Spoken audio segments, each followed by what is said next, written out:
सखी सहेली।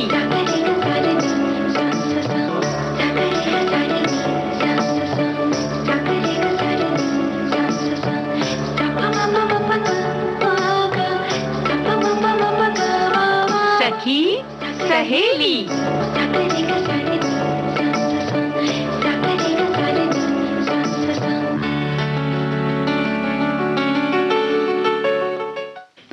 सुनने वाली सभी सखियों सहेलियों को और आकांक्षा आपको और दीपा जी आपको और सभी सखियों सहेलियों को हम दोनों का प्यार भरा नमस्कार।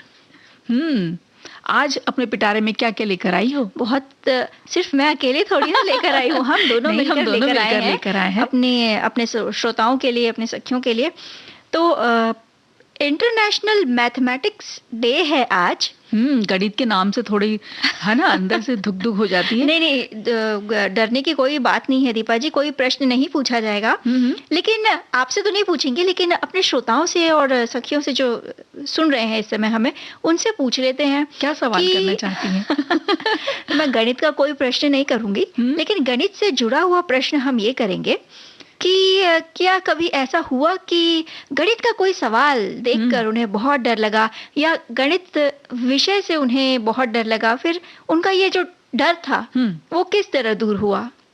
क्या बात है। देखो, मुझे पूरी आशा है कि आज इस सवाल के उत्तर तो बहुत सारे आएंगे। भाई ये जो सवाल जवाब का ये जो गणित है ना, ये जो समीकरण है, ये थोड़ा पेचीदा है, तो इसे जो हमारे श्रोता हैं, जो सखियां हैं, वही सुलझाते रहे और हमें बताते रहे। तब तक आगे क्या होने वाला है वो तो बताइए। आगे भी और भी बहुत सी बातें हैं, जैसे बचत हम सब चाहते हैं करना, तो बचत हमारे जीवन का बुनियाद होना चाहिए या नहीं, तो हमारे सखा बताएं, हमारी सखियां बताएं कि कितना बचत वो करते हैं, कर पाते हैं, या हमारी सखियां इसमें कितनी जागरूक हैं। तो हमें जरूर बताएं कितनी कितनी जानकारी है और क्या बचत वो कर रही हैं। तो हमें इस बारे में भी जानना चाहते हैं और उनके अनुभव हम चाहते हैं कि वो बताएं। बिल्कुल भाई, दीपा जी कहते हैं कि बूंद बूंद से सागर भरता है ना। तो ये जो छोटी छोटी बचत है वो आगे चलकर एक बड़ी बचत के रूप में या बड़ी रकम के रूप में किसी ऐसे समय पर हमें मदद कर सकती है जब हमें उसकी बेहद ज़्यादा ज़रूरत हो। और साथ ही साथ आने वाला है होली का त्योहार, रंगों से भरा हुआ त्योहार। भाई होली खेलना सभी को पसंद है, खासकर बच्चे जब रंग से सराबोर रहते हैं तो मतलब खूब मज़े किए जाते हैं। हालांकि पिछले कुछ सालों से त्योहारों का जो रंग है वो थोड़ा सा फीका ज़रूर पड़ा है कोरोना के चलते। कोरोना अभी गया नहीं है, इस बात को याद रखना हमें बेहद जरूरी है। बिल्कुल। तो होली मनाएं जरूर, लेकिन पूरी सावधानी के साथ। और सावधानी ये भी रखनी है कि होली में जो रंग होते हैं वो अपनी त्वचा को नुकसान न पहुंचाएं, तो इसका हमें ख्याल रखना है। तो आप उसके बारे में या हम दोनों मिलके उसके बारे में अपने सखियों से बातें करेंगे, और एक खास व्यक्तित्व के बारे में भी हम बात करेंगे जिनको आपने कभी न कभी समाचार पढ़ते हुए अवश्य देखा होगा। लेकिन उसके पहले एक गीत सुने। बिल्कुल।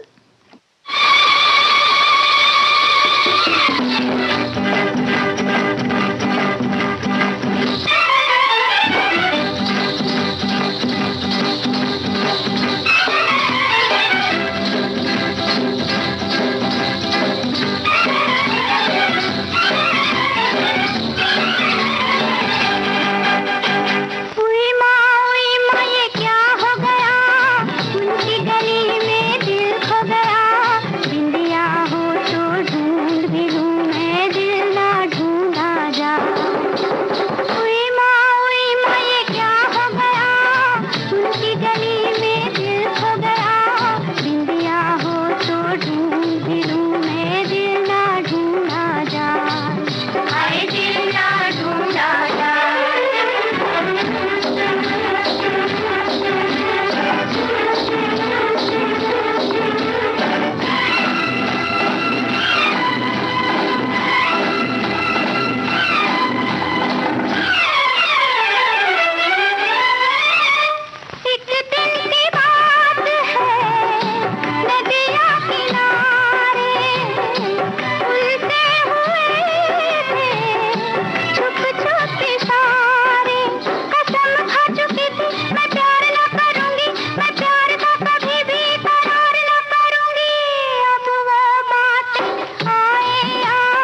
दीपा जी, इस थिरकते हुए गीत के बाद सखी विशेष के अंतर्गत आज हम बात करने वाले हैं मृणाल पांडे की, जो साहित्यकार भी हैं और इन्हें हम याद करते हैं समाचार वाचिका के तौर पर। मतलब इन्हें देखा ही होगा जी। प्रसिद्ध पत्रकार हैं, लेखक लेखिका और भारतीय टेलीविजन की जानी मानी व्यक्तित्व हैं मृणाल पांडे जी। अपनी पहली हिंदी कहानी प्रतिष्ठित लोकप्रिय पत्रिका जो धर्मयुग थी, उसमें इनकी जो पहली कहानी थी वो छपी थी। तब वे सिर्फ 21 वर्ष के थे। जी।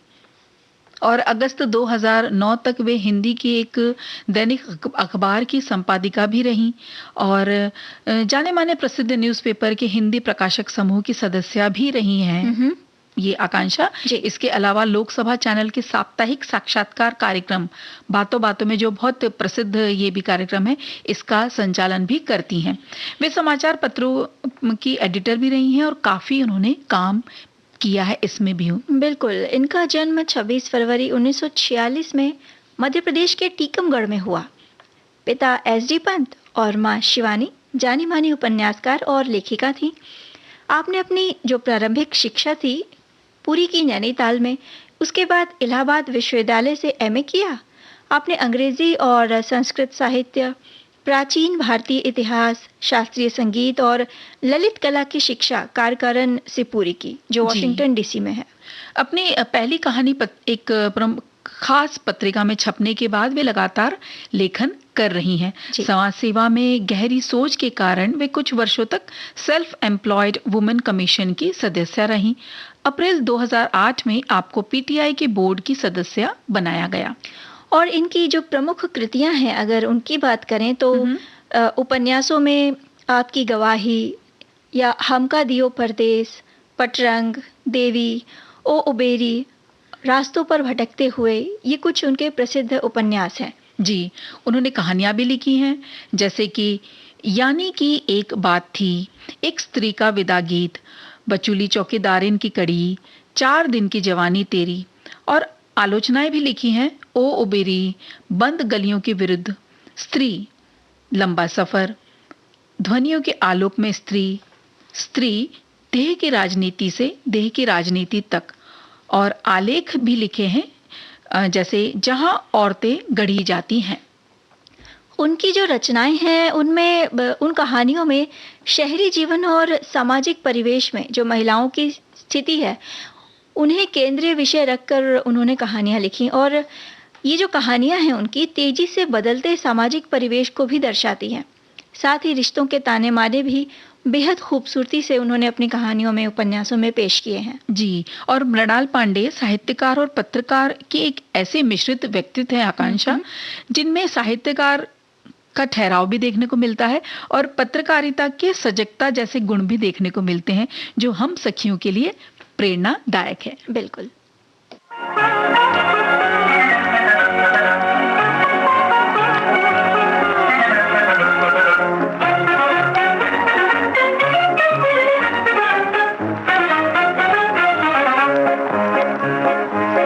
सच बता तू मुझ पे फिदा क्यों हुआ और कैसे हुआ, मार गई तेरी बाकी अदा, यूं हुआ और ऐसे हुआ। सच बता तू मुझ पे फिदा।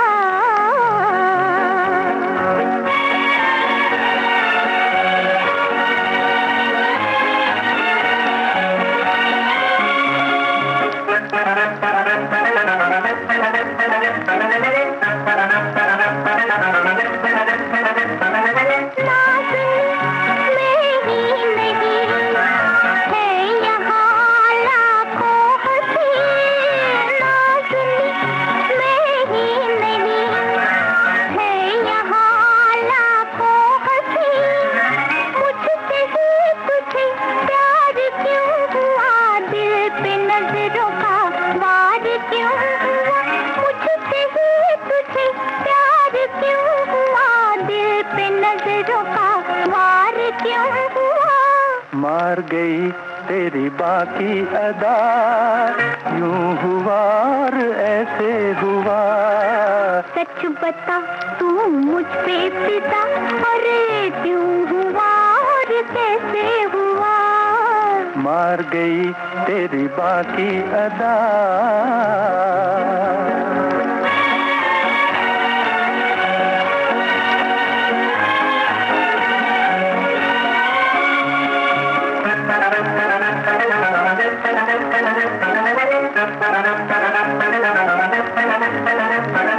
चांद सी सूरत तेरी, मोहनी मूरत तेरी, चांद सी सूरत तेरी, मोहनी मूरत तेरी, तेरी धुन मुझे बेसबब नहीं और जल्वों में ये गजब नहीं, तेरी धुन मुझे बेसबब नहीं और जल्वों में ये गजब नहीं। सच बता तू मुझ पे फिदा, क्यों हुआ और कैसे हुआ। मार गई तेरी बाकी अदा, यूं हुआ और ऐसे हुआ। सच बता तू मुझ पे फिदा, अरे क्यों हुआ और कैसे हुआ। मार गई तेरी बाकी अदा।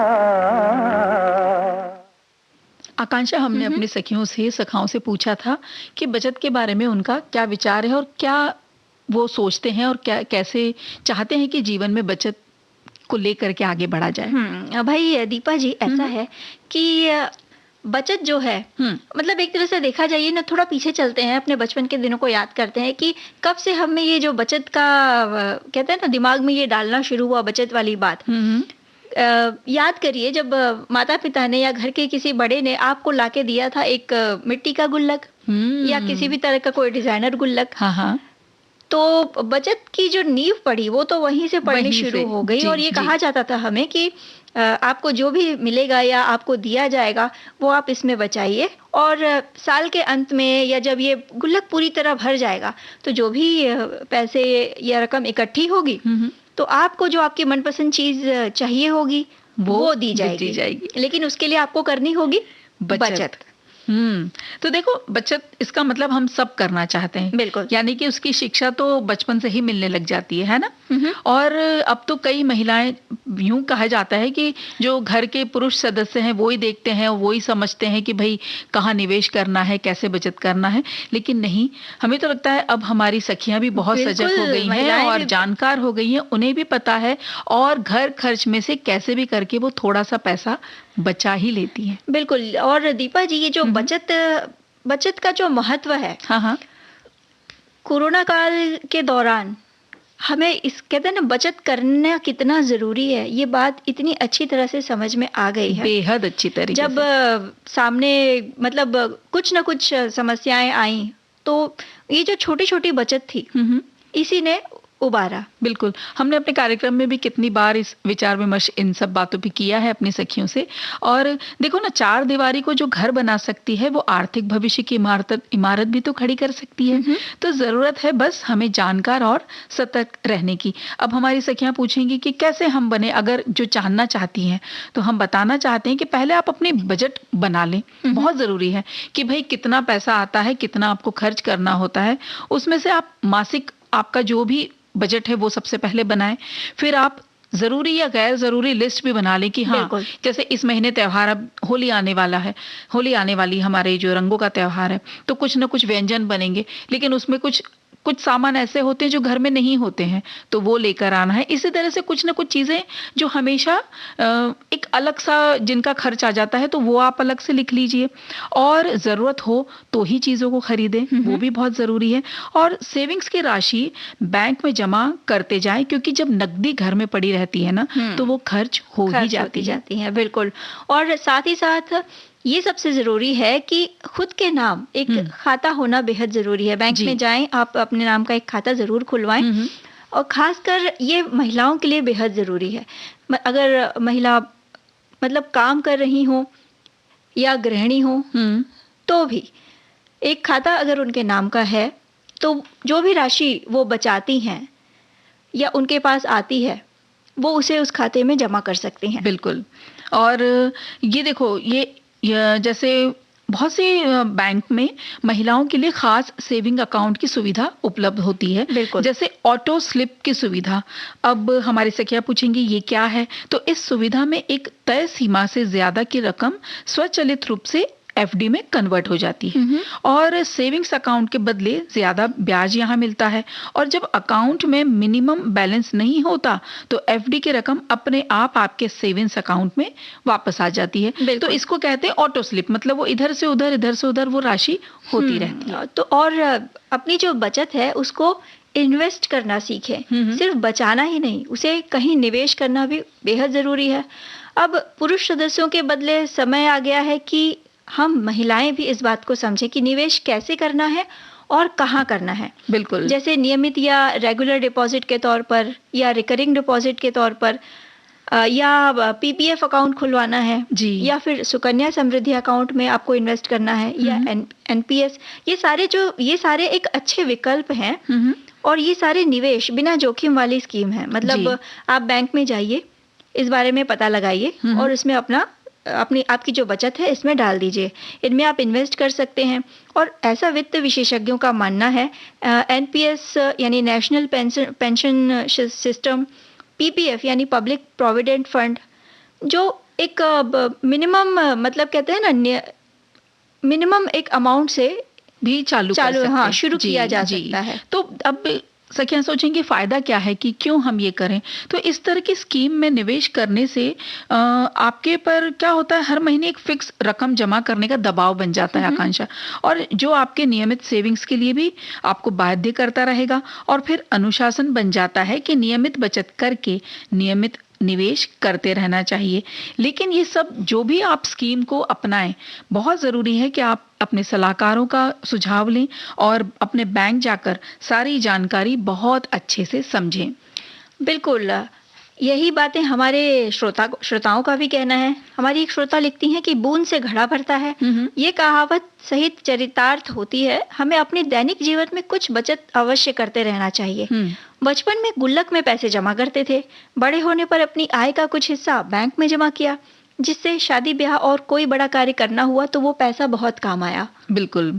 और एक हमारे श्रोता लिखते हैं कि बचत ही बुनियाद है, जीवन में बचत उतनी ही जरूरी है जितनी आमदनी की। पैसे या धन की बचत महत्वपूर्ण है, इससे हम कठिन समय आने पर कई परेशानियों से बच सकते हैं। देखा जाए तो बचत हमारे आमदनी का ही एक रूप है। तो परिस्थिति कब अनुकूल हो जाए कोई कह नहीं सकता, ऐसे में बचत ही हमें संभालने लायक बनाता है। बिल्कुल, और बचत कितनी जरूरी है इस बारे पे और चर्चा होगी, लेकिन इस गीत के बाद। जी।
पे हुआ है जादू टोना, शहनाई वाले तेरी शहनाई रे कलेजुआ को चीर गई, चीर गई, चीर गई।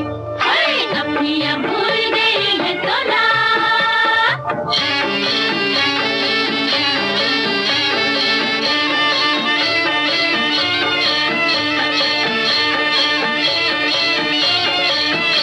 आपस में मिलते दीवाने और हमसे हो रहे बहाने, और हमसे हो रहे बहाने। चितवन कमान से जो ताने, वो बान हमने पहचाने, वो बान हमने पहचाने। नजरों की ये घात चोरी चोरी मुलाकातें हम जान गए, जान गए, जान गए। अपनियां भूल गई है तो ना, दिल पे हुआ है जादू टोना, शहनाई वाले तेरी शहनाई रे कलेजुआ को चीर गई, चीर गई, चीर गई। अपनियां भूल गई है तो ना। दीपा जी, हम बात कर रहे थे कि बचत एक बुनियाद है, कितनी ज़रूरी है।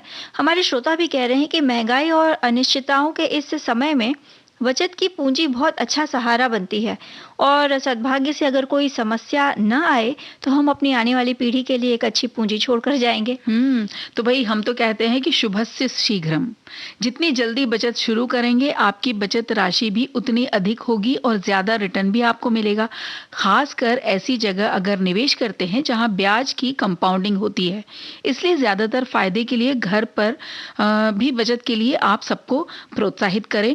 हम बता देते हैं कि कंपाउंडिंग मतलब ब्याज की कंपाउंडिंग कैसे, क्या, किस चीज को कहते हैं। तो एक मूलधन में समय समय पर ब्याज जुड़ता है और संचित हुए ब्याज को मूलधन में जोड़कर जब ये दोनों ब्याज और मूलधन दोनों में जुड़ के जब उस पे ब्याज लगता रहेगा तो उसको कहते हैं कंपाउंड ब्याज या चक्रवृद्धि ब्याज। बिल्कुल। और ये जो बचत की बात है तो कोशिश करें, मतलब अपने घर में एक कहते हैं ना कि एक बचत की आदत डालना, जी, एक वो बात है।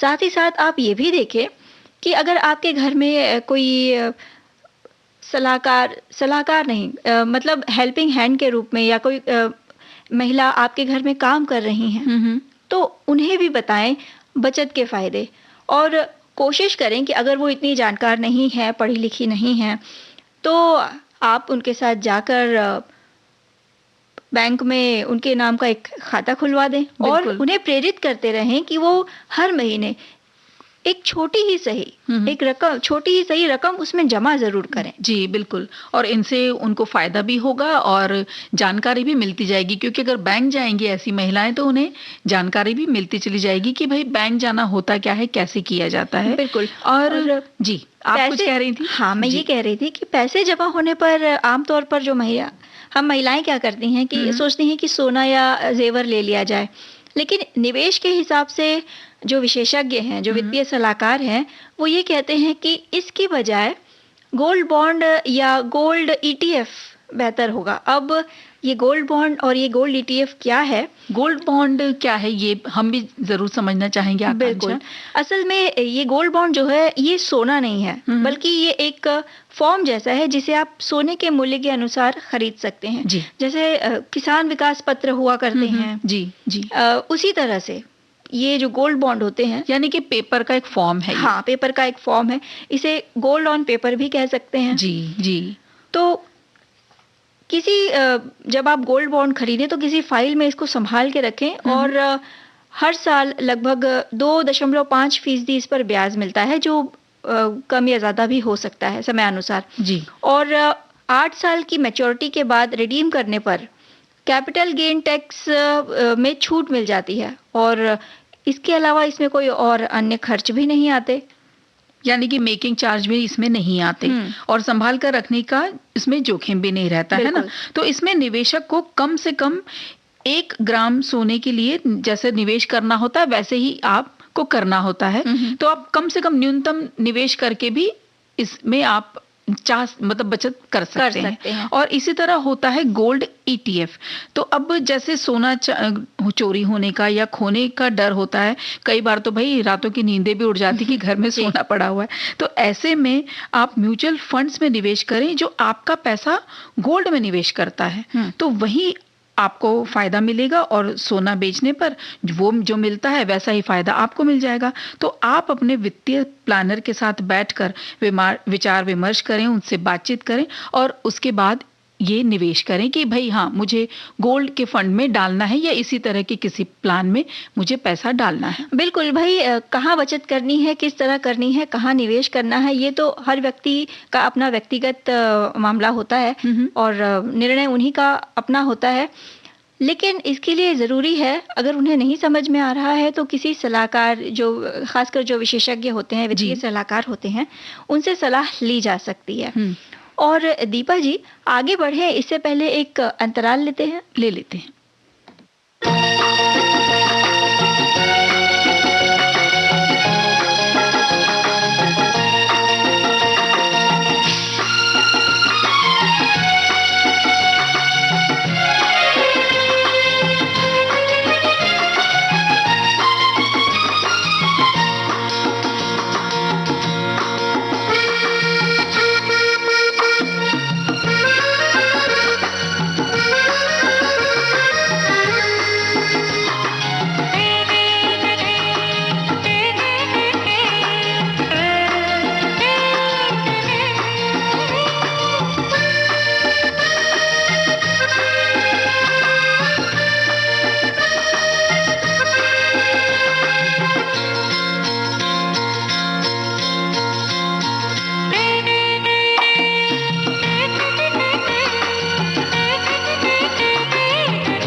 ब्रेक के बाद आकांक्षा, हम फिर बात करेंगे निवेश की, बचत सखी सहेली कार्यक्रम में सभी का स्वागत तो कर ले फिर से। चलिए फिर से स्वागत करते हैं। और हम बात कर रहे थे निवेश की। तो सिर्फ निवेश करना है इसलिए बचत करना, मतलब अगर आप ऐसा सोच रहे हैं तो थोड़ा और अपनी सोच को बढ़ाइए, दायरा बढ़ाइए। निवेश से पहले ही आपका लक्ष्य बिल्कुल स्पष्ट होना चाहिए, जिससे जो निवेश की रकम और उसकी अवधि है वो सब दिमाग में साफ होगी। मतलब जब आप कहीं अपनी बचत को कहीं इन्वेस्ट करने की, निवेश करने की सोचेंगे तो आपको पता होगा कि आपको क्या करना है। और ये ज़रूर सोच लें कि निवेश का लक्ष्य या मतलब क्या है, आपने क्या सोचकर उसको इन्वेस्ट किया है। बच्चों की पढ़ाई है या फिर उनकी शादी है, या फिर आप घर खरीदना चाहते हैं, या अपने रिटायरमेंट के बाद आपको एक तय जो रकम है वो चाहिए हर महीने। जी, और अगर रिटायरमेंट प्लान है तो एनपीएस पेंशन वाला प्लान ले सकते हैं। सबसे पहले आप अपने वित्तीय सलाहकार या आपके लेखाकार से भी इस सब के बारे में ज़रूर जान लें। बेटी की पढ़ाई है या बेटी की शादी के लिए सुकन्या समृद्धि अकाउंट, ये भी कहते हैं कि एक अच्छा ऑप्शन है। और बेटी की पढ़ाई और शादी के लिए आप पीपीएफ जैसी प्लान्स को भी ले सकते हैं। लेकिन हम तो फिर यही कहेंगे कि आप सलाहकार से विचार विमर्श किए बगैर कुछ न करें। लेकिन हाँ, एक बचत गीत तो की जा सकती है, गीत भी सुना जा सकता है। लेकिन हम ये तो बता दें कि हमारे श्रोता भी कह रहे हैं कि हम आज से बचत करते हैं तो ही हमारा कल सुरक्षित है। यही बात हमारे बच्चे हमें देखकर सीखते हैं और उन्हें भी बचत करने की आदत बन जाती है। और यही जो छोटी छोटी आदतें हैं दीपा जी, जो छोटी छोटी बचत है, आगे चलकर एक कहते हैं ना कि एक ऐसे समय में हमें काम आती है जब हो सकता है कि हमें कहीं से मदद ना मिले। बिल्कुल बिल्कुल। और क्या होता है, जब आज हम बचत कर रहे होते हैं उसके उतना हम उसका महत्व को समझते नहीं है। ऐसा लगता है अरे भाई आज हम अच्छे से जी तो सकते हैं, या हम इस फलानी चीज खरीद तो सकते हैं, हम क्यों बचाएं पैसा, जरूरत नहीं है। फिर भी कुछ अच्छे हमें सेल या इस तरह की जगहों पे दिख जाते हैं और हम चाहते हैं हम लें। लेकिन आप जितना बचत करके या जितना आप संभल के चलेंगे, भविष्य उतना ही सुनहरा होता रहेगा। बिल्कुल। गीत सुन ले। जी बिल्कुल।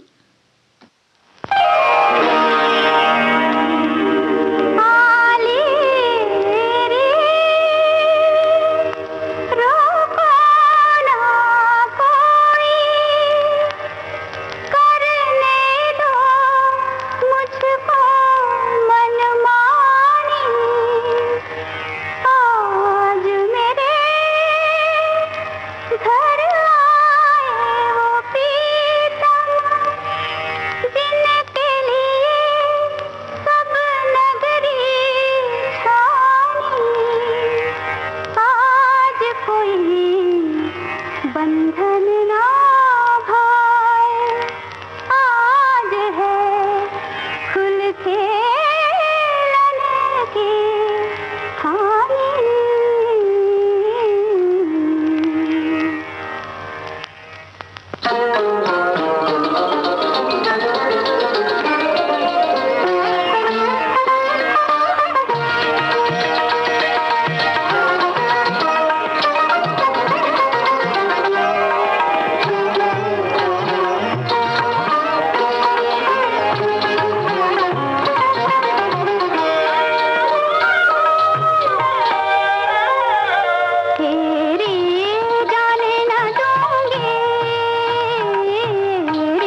दीपा जी, हम बात कर रहे थे बचत की, है ना? तो ये जो बचत का गणित है, वो जिसे समझ में आ गया, भाई आगे चलकर उसे परेशानियों का सामना नहीं करना पड़ेगा।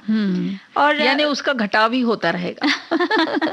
भाई गुणा, जोड़, घटाना, ये सब तो गणित के खास मतलब कहते हैं ना कि मूल ये अंग हैं, बिल्कुल जी।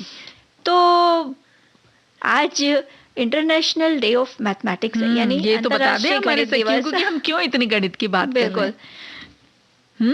और देखो, गणित की बात तो हम शुरू करेंगे। एक सखी हमारी लिख भेजती हैं कि गणित मेरा सबसे प्रिय विषय था विद्यार्थी जीवन में।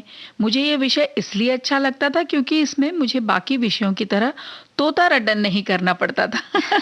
और इसके साथ मुझे भौतिकी भी बहुत पसंद था क्योंकि उसमें चरित्रों पर आधारित संरचना होती थी, इसलिए वहां भी तोता रटन कम था। तो मतलब ये चाहती थी कि हर चीज समझ में आ जाए एक बार, तो हम किसी भी तरीके की परीक्षा में आसानी से उसे उत्तीर्ण कर लें। भाई गणित के जो समीकरण होते हैं ना, उनको सुलझाने का और हल निकालने का ना अपना ही एक मजा होता है। गणित संभावनाओं और विचारों की मतलब एक ऐसी रोमांचक दुनिया है, कितना कुछ सीखते हैं हम गणित से। पैसा गिनना, या अगर मात्राओं की बात करें खाना बनाने में, या कंप्यूटर प्रोग्रामिंग, या खेल जगत में जीतने के लिए कितने अंक चाहिए, मतलब जो सारी चीजें हैं एक तरह से जो गणितीय मतलब जो गणनाएं हैं उन्हीं पर निर्भर करती हैं। या तापमान हो, या फिर संगीत में स्वरों के बीच की गिनती, पहेलियां बूझना। बिल्कुल। देखो ना, कितने अब जब पढ़ रहे हैं तो कितना अच्छा जब जान रहे हैं कि देखो गणित कहाँ कहाँ इस्तेमाल होता है, हमारी सोच में भी नहीं आता है ना आकांक्षा। तो गणित एक ऐसा विषय है जिसके कारण असंभव लगने वाली गणनाएं भी की जा सकती हैं और दुनिया के कई रहस्य का भी पता चलता है। गणित की जरूरत और प्रत्येक के जीवन में इसकी कितनी आवश्यकता है, ये और इस महत्व को समझने और इसके को मनाने के लिए हर साल 14 मार्च को अंतर्राष्ट्रीय गणित दिवस यानी इंटरनेशनल डे ऑफ मैथमेटिक्स ये मनाया जाता है और इसकी शुरुआत हुई 2019 में, बिल्कुल, यूनेस्को द्वारा। वैसे भारत में राष्ट्रीय स्तर पर हर साल 22 दिसंबर को महान भारतीय गणितज्ञ श्रीनिवासन रामानुजन के जन्मदिवस को राष्ट्रीय गणित दिवस के रूप में हम मनाते हैं, लेकिन आज है अंतर्राष्ट्रीय गणित दिवस। जी। नवंबर 2019 में यूनेस्को के आम सम्मेलन के 40वें सत्र में आज का दिन यानी 14 मार्च हर साल इंटरनेशनल डे ऑफ मैथमेटिक्स के रूप में मनाने का निर्णय लिया गया। साथ ही ये भी सोचा गया कि हर साल इस दिन कोई ना कोई थीम भी दी जाए। तो इसी के चलते 2020 में जो थीम थी मैथमेटिक्स इज एवरीवेयर, यानी गणित हर जगह है। साल 2021 की थीम थी mathematics for a better world, एक बेहतर दुनिया के लिए गणित। और इस साल यानी 2022 की थीम है मैथमेटिक्स यूनाइट्स, यानी गणित एकता। और इससे पहले भी कई देशों ने 14 मार्च को गणित के यूनिवर्सल कांस्टेंट है पाई जी, तो उसके रूप में भी पाई दिवस इस नाम से मनाया, इसको चुना। और 14 मार्च को ये जो है ये दिन पाई का मान होता है 3.14 जी। तो इसके आधार पर अगर हम देखें तो 14 मार्च दर्शाता है, यानी 14 मार्च और महीना हो गया 3, तो 3.14 इस तरीके से इस दिन को भी मनाया गया। और साथ ही 14 मार्च को की जो विशेष बात ये भी है कि अल्बर्ट आइंस्टाइन की जयंती और स्टीफन हॉकिंग्स की पुण्यतिथि भी है। सो ये दिन गणित के क्षेत्र में और भी खास हो जाता है। जी, और साथ में खास है इसे मनाए जाने के लिए और गणित के प्रति उत्साह बढ़ाने के लिए गणित से संबंधित कई प्रतियोगिताएं होती हैं। विद्यार्थी मॉडल बनाते हैं, प्रोजेक्ट करते हैं, पोस्टर प्रतियोगिताएं होती हैं। सिर्फ यही नहीं आकांक्षा, और भी लक्ष्य हैं गणित दिवस के। शिक्षा में गणित के महत्व के बारे में आम लोगों में समझ में सुधार आए, बच्चों में गणित की क्षमता बढ़े, इसका प्रयास हमेशा होते रहना चाहिए। और एक आम धारणा है कि महिलाओं और लड़कियों को गणित के प्रति थोड़ा रुझान कम रहता है, तो ये जो गणित के प्रति उदासीन होते हैं, किंतु इस धारणा को गलत साबित करते हुए इसका महत्व बढ़ाना और इसके लिए भी प्रोत्साहन देना ये बहुत आवश्यक है। टेक्नोलॉजी और समाज में प्रबंधन सफलताओं में गणितीय विज्ञान का आधार है। इसके महत्व को समझना भी बेहद जरूरी है। आधुनिक समाज के संगठन में चाहे वो वित्तीय कारण हो या स्वास्थ्य का कोई कारण हो, परिवहन प्रणाली हो, मानव कल्याण या दूरसंचार, मतलब अलग-अलग क्षेत्र में गणित एक महत्वपूर्ण भूमिका निभाता आया है। ये समझना भी इस दिवस को मनाने का एक उद्देश्य है। हालाँकि दीपा जी, ये मतलब गणित जो विषय है, जी, अगर इसमें पूरी तरह रस लेकर, पूरी तरह डूब के इसे अपनाया जाए, तो गणित भी कहता है कि हाँ, मुझसे दोस्ती करो। लेकिन अगर गणित से हम पहले ही दिन से डरने लगते हैं ना, तो फिर गणित भी हमसे दोस्ती नहीं करता। और ऐसा ही कुछ कहना है हमारी एक श्रोता का कि मैथमेटिक्स का डिब्बा हमेशा ज़ीरो के समान गोल रहा। मुझे किसके नाम से डर लगता है, वो थीटा, बीटा, त्रिकोण, चतुर्भुज, ये सारी चीज़ें इनको याद आ गई, जो इन्हें कभी पसंद नहीं आई। पर ज़िंदगी में मैथमेटिक्स का बड़ा जोड़ जाता है। बिना जोड़ तोड़ का कुछ नहीं चलता। तो उन सभी महान हस्तियों को जिन्होंने मैथमेटिक्स पढ़कर देश का भविष्य उज्जवल किया, देश के विकास में सहयोग दिया, हमारी बहुत सारी समस्याओं का निवारण किया, उन्हें सादर पूर्वक नमन।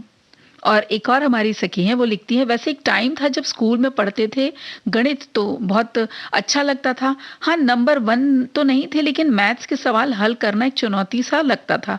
आज भी कहीं मैथ्स की कोई पहेली आती है तो उसे हल करने में ही चैन मिलता है। भाई, पहेलियां बुझाने में तो सभी को मजा आता है, लेकिन ये व्यक्ति पर निर्भर करता है कि उन पहेलियों को किस रूप में देखा जा रहा है। और चलिए एक गीत सुने आकांक्षा। हाँ हाँ।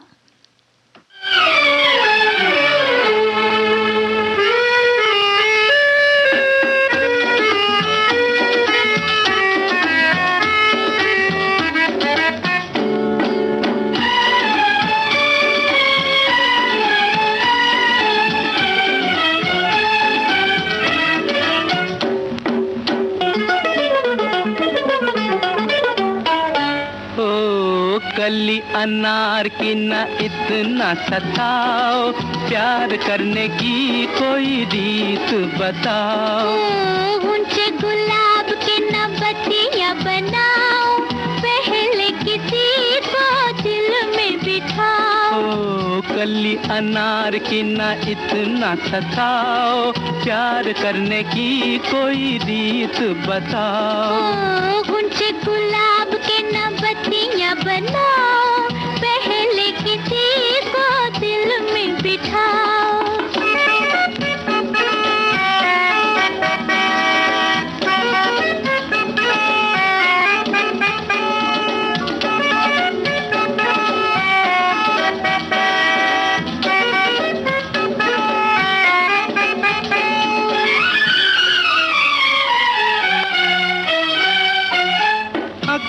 गुलाबी रंग शबाब हमको पिलाए प्यार की शराब। पढ़ लो हमारे दिल की किताब, इसमें लिखा है प्यार का जवाब। हो भरी बहार में शोर न मचाओ, प्यार का उसूल है घर में बुलाओ। कली अनार की न इतना सताओ, प्यार करने की कोई रीत बताओ।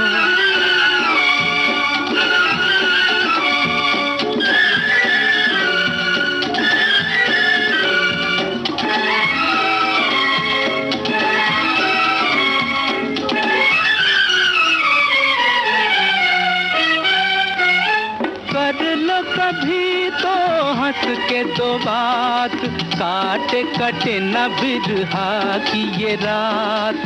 आओगे जिस दिन लेके बारात, दे देंगे हाथों में ये हाथ।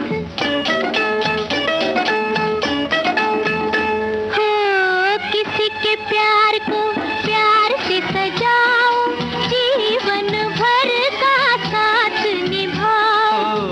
कली अनार की न इतना सताओ, प्यार करने की कोई रीत बताओ। ऊंचे गुलाब के न बत्तियां बनाओ, पहले किसी को दिल में बिठाओ। कली अनार की ना इतना सताओ, प्यार करने की कोई रीत बताओ। बचत कर ली, मैथ्स के बारे में भी जान लिया, तो फिर अब त्योहारों का मजा ना लें? बिल्कुल ले, क्यों ना ले। लेकिन पहले थोड़ी तैयारी कर लें।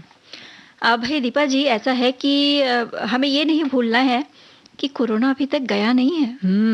देखो, कोरोना का ख्याल हमें उम्मीद है कि हमारे सभी श्रोता सखियां सब रख ही रहे होंगे, लेकिन जब बीच बीच में ये त्योहार जब हमारे आते हैं तो उसका आनंद हम देखो पिछले 1 साल में तो हमने बहुत कम तरीके पे आनंद लिया। भाई सावधानी रखते हुए, हर नियमों का पालन करते हुए त्योहार बिल्कुल मनाए जा सकते हैं। और होली तो रंगों का त्योहार है, तो रंगों से हम बच थोड़ी सकते हैं। बिल्कुल, और बचना चाहते भी नहीं है। और चूंकि त्योहार है तो इसे खूब मस्ती और उमंग से मनाना भी चाहिए। लेकिन आकांक्षा, ये भी देखने में आया है कि अक्सर रंग खेलने से लोगों को त्वचा की समस्याएं होने लग जाती हैं, है ना?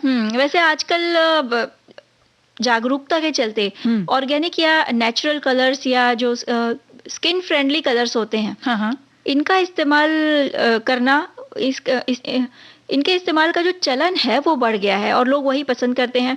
फिर भी कहीं कहीं रंगों में जो मौजूद रसायन हैं वो त्वचा को नुकसान पहुंचा देते हैं। कई बार रैशेज हो जाते हैं, जो बहुत आम है। तो इन सब से छुटकारा पाने के लिए, मतलब इन तकलीफों से छुटकारा पाने के लिए बर्फ, दही और नारियल तेल का इस्तेमाल किया जा सकता है। बिल्कुल, और आप अभी से ही प्राकृतिक उत्पादों का इस्तेमाल है वो करना शुरू कर दें और ऐसे प्रोडक्ट इस्तेमाल में लाएं जो पैराबेन और सिलिकॉन फ्री हो। और कई बार होली के रंगों में मौजूद जो टॉक्सिन्स होते हैं उसके कारण जलन की समस्या भी होने लगती है। तो सखियां, जलन और रूखी त्वचा से बचने के लिए स्किन को अच्छी तरह से मॉइस्चराइज करें आप, और होली के दिन बहुत अच्छे से एलोवेरा जेल, बादाम के तेल का एक मिश्रण बना लें और फिर उसे अच्छे से चेहरे और गर्दन की त्वचा पे लगा लें। काफी हद तक आपकी जो त्वचा है वो सुरक्षित रहेगी। बिल्कुल, नारियल का तेल जो है वो बेहद गुणकारी है। हाथ पैरों में भी इसे बहुत अच्छे से लगाकर मसाज कर लें, जिससे त्वचा में ये अच्छे से जज्ब हो जाए। और जी। कुछ दिन पहले से ही हम अगर तैयार रखेंगे अपनी त्वचा को तो त्वचा मुलायम भी रहेगी और होली के बाद भी जो रंग है वो जल्द उतर जाएगा। जी। जिनकी त्वचा पहले से ही रूखी है तो उन्हें विशेष ध्यान देना होगा। और चेहरे के रंगत को साफ करने के लिए आप घर के बने पैक का इस्तेमाल कीजिए, जैसे दही, गुलाब जल, हल्दी और बेसन, इन सबको मिलाकर आप खेलने जाने के पहले इस पैक को बना करके रख लीजिए और जब होली का आनंद लेकर घर लौटें तो इस पैक का इस्तेमाल आप आसानी से कर सकते हैं। बिल्कुल, और सबसे अच्छी बात यह है दीपा जी कि पानी के साथ होली खेलने की बजाय अगर सूखे रंगों से होली खेली जाए तो पानी की भी बचत होगी। और इस समय खासकर जैसे जैसे गर्मियां बढ़ने लगती हैं जी, पानी की किल्लत कई जगह महसूस होने लगती है। तो इस बात को ध्यान में रखते हुए अगर सिर्फ रंगों से या सिर्फ सूखी होली खेली जाए तो वो भी बेहतर होगा। बहुत बहुत जरूरी है। और देखो, हम बात तो कर रहे हैं त्वचा की, लेकिन इसके साथ साथ बालों का भी तो ध्यान रखना बहुत जरूरी है ना।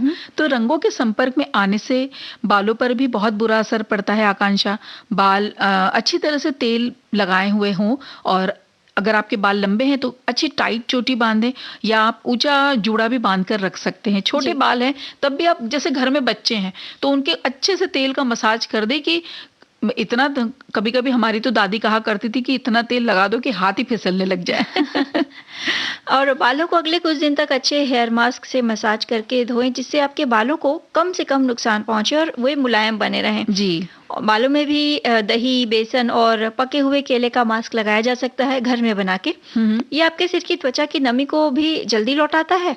और हाँ, बाल सूखने के बाद केले के अंश अगर बाल में रह जाते हैं, लेकिन हल्के हल्के हाथों से उसे निकाला जा सकता है। बिल्कुल।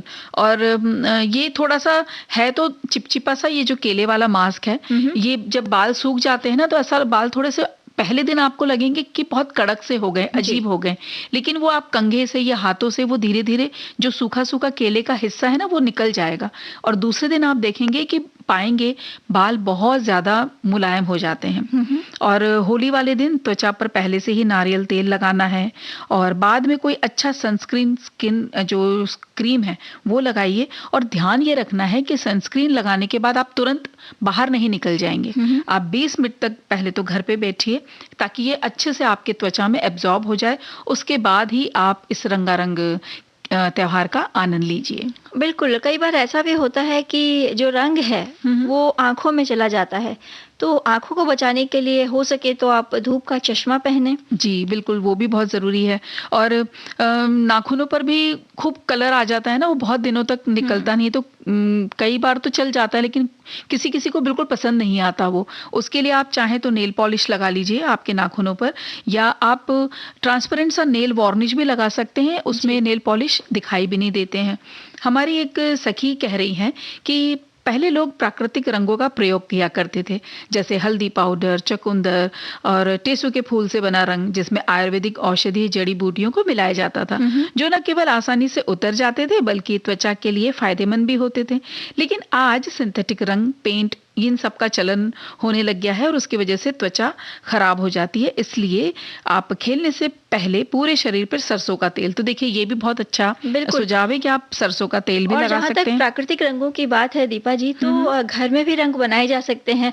हल्दी से रंग बन सकता है पीला, जी। जैसे कि इन्होंने कहा कि चुकंदर के रस से भी बनाया जा सकता है, लाल रंग हो गया, या फिर जो धनिया होता है, धनिया से, हरा धनिया होता है, उसे अगर आप पीस देंगे तो वो भी अपने आप में एक हरा प्राकृतिक रंग है। और ये सारी चीजें जो है वो त्वचा को नुकसान नहीं पहुंचाती। बिल्कुल। और आप बच्चों के लिए इसको आप फुग्गों में या छोटी छोटी उसमें आप भर के दीजिए, छोटे छोटे मग उनके लिए दे दीजिए, तो उनको इसमें आपस में खेल सकते हैं, इसमें कोई नुकसान भी नहीं है और वो अपना पूरा आनंद ले सकते हैं। इसके लिए आप गुलाब की जो पंखुड़ियां होती हैं उनसे भी रंग बना सकते हैं, पानी में डालकर या पीस कर। साथ ही साथ गेंदे का जो फूल है जी, वो भी अपने आप में एक प्राकृतिक रंग का एक अच्छा स्रोत है। तो मतलब इन सारी चीजों से होगा ये कि आप ये जो त्योहार है रंगों का, इसका पूरा आनंद ले सकेंगे, साथ ही साथ त्वचा को होने वाले नुकसान से भी बच सकेंगे। और भाई होली का त्योहार है, रंगों के साथ ही ढेर सारे व्यंजनों का और गीतों का साथ हो, तो क्या कहना। बिल्कुल, तो फिर आपको क्या लगता है, गीत सुना दे। है रे हमने कसम संग रहने की, आएगा रे उड़ के मेरा हंस परदेसी,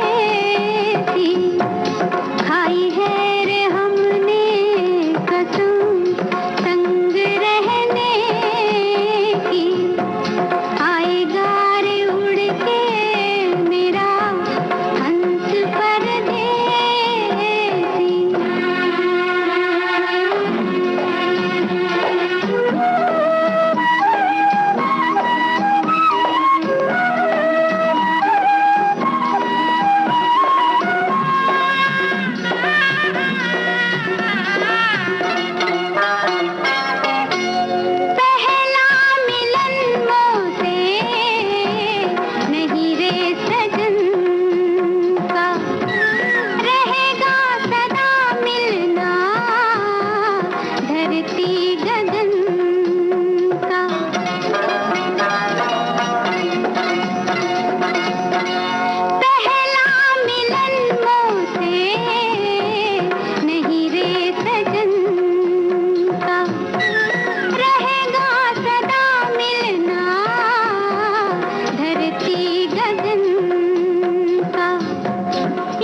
दीपा जी, जो आज हमने बातें की खासकर बचत के बारे में, तो हमारी एक श्रोता ने भी अपने अनुभव हमसे साझा किए हैं कि मैंने बचत करना और करवाना अपनी मम्मी से सीखा। मैंने खुद अपनी शादी से पहले की सैलरी से की जो बचत इन्होंने की, उससे 2 BHK फ्लैट खरीदा है। और जहाँ जॉब करती थी वहां पर कुछ गरीब बस्ती के लड़के भी काम करते थे, तो उन्हें बैंक में बचत करने को इन्होंने कहा, जिसे वह मुसीबत समझते थे। फिर मैंने कहा कि अगर मुझ पे भरोसा है तो अपनी सैलरी का कुछ हिस्सा मुझे दे दो, मैं जब भी आपको ज़रूरत पड़ेगी तब अगर ज़्यादा भी चाहिए तो दे सकती हूँ। उन लड़कों ने मुझ पर भरोसा किया और मेरे पास पैसे रखने शुरू कर दिए, और जब बारिश आई तो उन पैसों से अपने घर की छत सुधार ली। और तब से उन्हें बचत की कीमत पता चली, और तब से जब तक हम साथ काम करते थे तो वो मेरे पास बचत करते रहे, और उन्हीं बचत के पैसे उन्होंने अपनी शादी में भी खर्च किए। तब मुझे अपने आप पे बहुत गर्व हुआ। बचत करना और करवाने का काम इनका अभी भी शुरू है, तो इन्हें अपनी मम्मी को धन्यवाद दे रही हैं। और ये भी बता दूं कि मेरे पास ज़्यादा पैसे नहीं हैं, इनकम बहुत कम है, लेकिन उसमें से हमेशा मैं थोड़ा थोड़ा बचाती हूँ और मेरा काम चल जाता है। तो हमें तो आप पे भी बहुत गर्व है। और कार्यक्रम का समय समाप्त होता है, तो सभी से विदा लेते हैं। तो सभी को दीपा और आकांक्षा का नमस्कार।